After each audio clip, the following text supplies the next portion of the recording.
There is a planet in our solar system that glows like a star in the night sky. Ancient civilizations worshipped it. Poets wrote about it. For thousands of years, humans looked up at that brilliant white light and dreamed of what wonders might exist there. That planet is Venus, and it is one of the most terrifying places in the known universe. We talk about Mars constantly. Mars gets the rovers, the missions, the headlines, the dreams of human colonization. Mars is the planet we fantasize about living on one day. But here is the truth that most people never stop to think about. Mars is cold and empty and dead, yes. But Venus? Venus is something far worse. Venus is actively, aggressively, catastrophically hostile to life in ways that Mars could never compete with. Let's start with something basic: temperature. Most people know Venus is hot, but they don't understand how hot. The surface temperature of Venus sits at around 465 degrees Celsius. That is roughly 869 degrees Fahrenheit. To put that in perspective, that is hot enough to melt lead. Not just warm lead, fully, completely liquefied molten lead.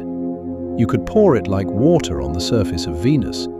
And here is where it gets truly disturbing. Venus is not the closest planet to the Sun.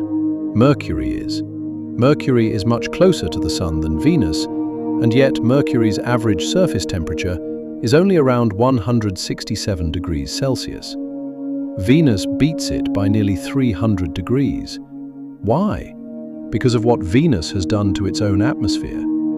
Venus has created a runaway greenhouse effect so extreme, so total, so irreversible, that the planet essentially trapped itself in a planetary oven. The atmosphere of Venus is made up of about 96% carbon dioxide.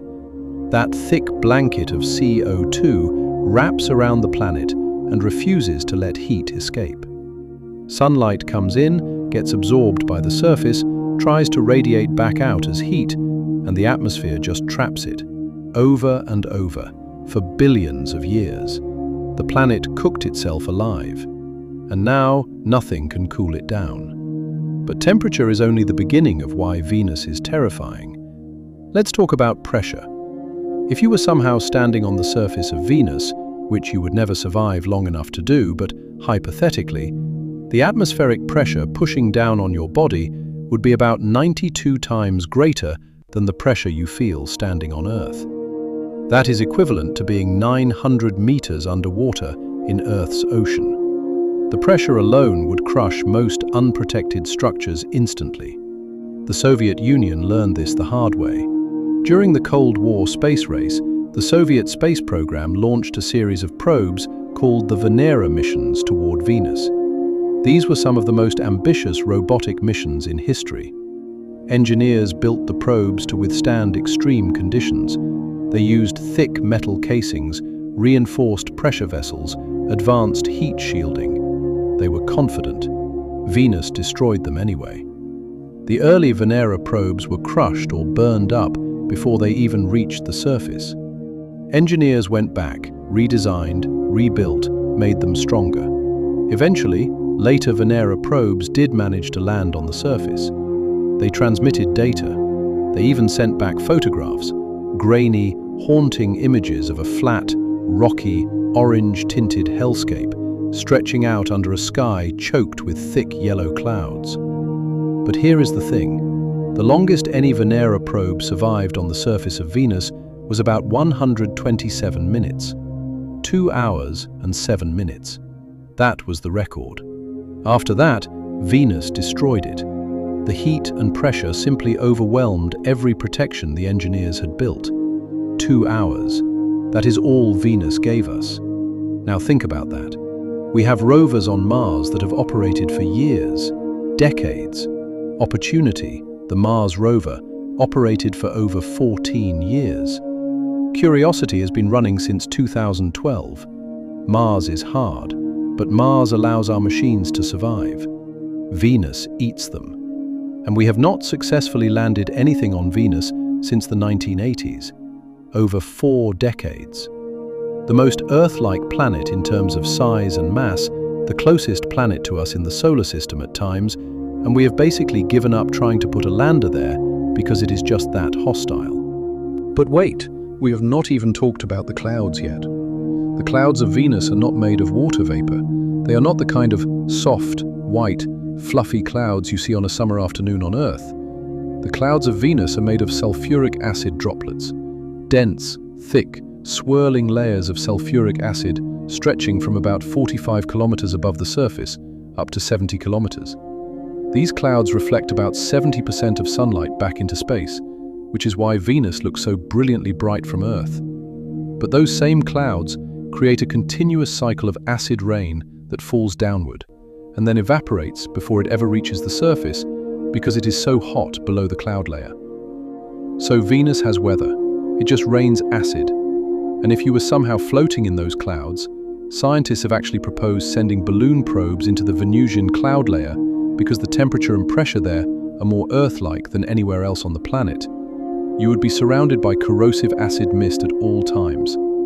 The wind in those clouds travels at hurricane speeds, circling the entire planet in just 4 Earth days. Venus rotates incredibly slowly. One Venusian day, a full rotation on its axis, takes about 243 Earth days. But those upper clouds race around the planet in just 4 days.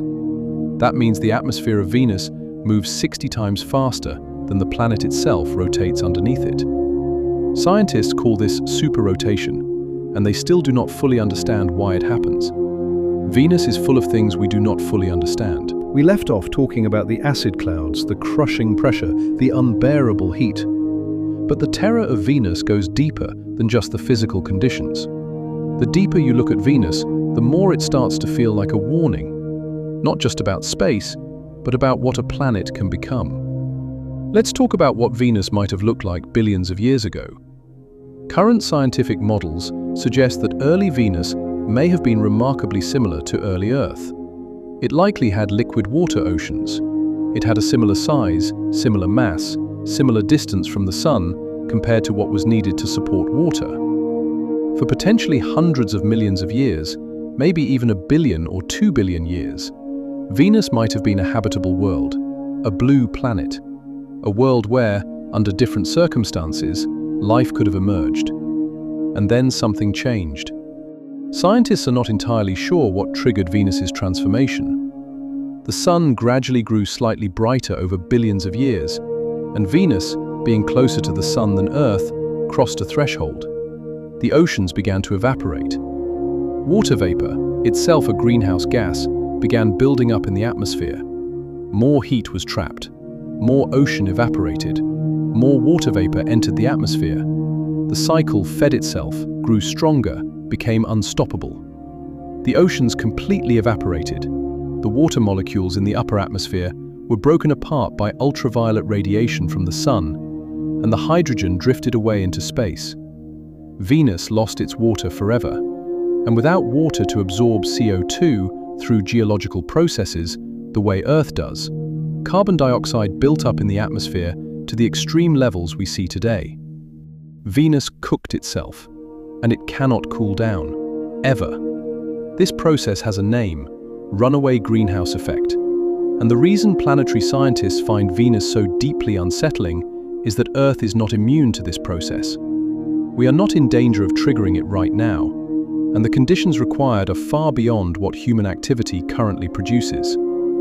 But Venus exists as living proof, a planetary-scale monument to the fact that a world similar to Earth can transform completely into an uninhabitable hellscape. Venus does not just terrify us because of what it is, it terrifies us because of what it was and what it became. Now let's talk about the surface itself in more detail, because the landscape of Venus is extraordinary in its own horrifying way. The surface of Venus is dominated by vast volcanic plains. Over 80% of the surface is covered in volcanic rock. There are hundreds of volcanoes on Venus, possibly thousands. And here is a stunning recent development. In 2023, scientists reanalyzed old Magellan spacecraft radar data from the 1990s and found evidence that at least one volcano on Venus may still be actively erupting today. Venus might be volcanically alive right now. The volcanoes have created bizarre landscape features that do not exist anywhere else in the solar system. There are structures called coronae, massive circular volcanic features that can stretch hundreds of kilometers across, formed when hot plumes of magma push up from below the surface and then collapse. There are also features called tesserae, heavily deformed regions of the surface that look like crumpled, twisted terrain, some of the oldest geological features on the planet. And the sky above all of this? It is not the black of space or the blue of Earth. The thick atmosphere and dense clouds filter the sunlight into a dim, eerie orange glow. Every photograph taken on the surface of Venus by the Venera probes shows this same haunting orange-tinted world, with flat rocks stretching toward an orange horizon under an orange sky, with no shadows because the light is so diffuse. It looks like being inside a furnace.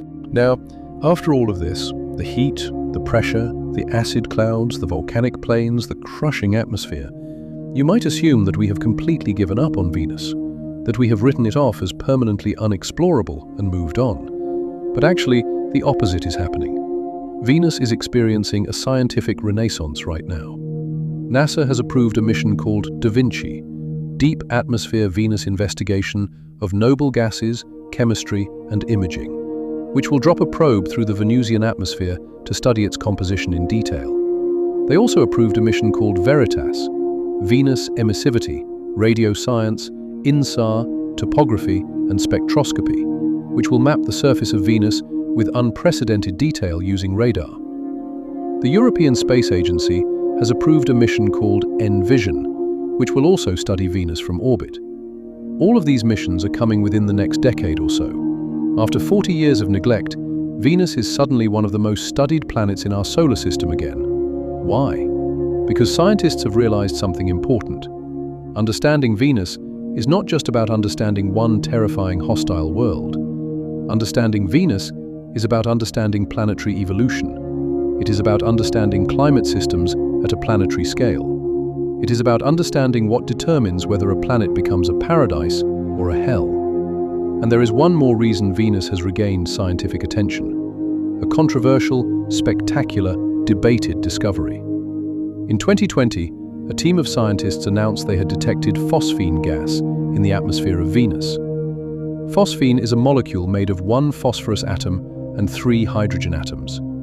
On Earth, phosphine is produced in 2 ways, either through industrial chemical processes or through biological processes. Microorganisms produce it. Life produces it. The detection of phosphine on Venus set the scientific world on fire. Now, to be clear, the detection has been disputed. Other scientists questioned the methodology, questioned the data, and the original team revised their numbers downwards significantly. The scientific debate is ongoing. Most researchers today are cautious about interpreting it as a sign of life. But it raised a question that nobody had seriously considered before. The surface of Venus is completely uninhabitable. Nothing we know of could survive there. But the cloud layer, that layer of sulfuric acid clouds between 45 and 60 kilometers above the surface, has temperatures and pressures that are almost Earth-like. Some scientists have proposed that microbial life, if it ever existed on ancient Venus, when the planet still had liquid water, might have retreated upward into the clouds as the surface became uninhabitable. And those microbes might still be there today, floating in the acid clouds, surviving in tiny droplets. It is an extraordinary idea. It is probably not true, but it is not impossible. And that is Venus in a single sentence. Everything about it is not impossible. The heat that melts metal, not impossible, just terrifying. The acid rain, not impossible, just alien. The prospect that a world once like Earth became this, not impossible, just a warning we should never forget. Venus is not just a planet, it is a mirror, and what it reflects back at us, if we are willing to look, is both humbling and deeply, deeply disturbing.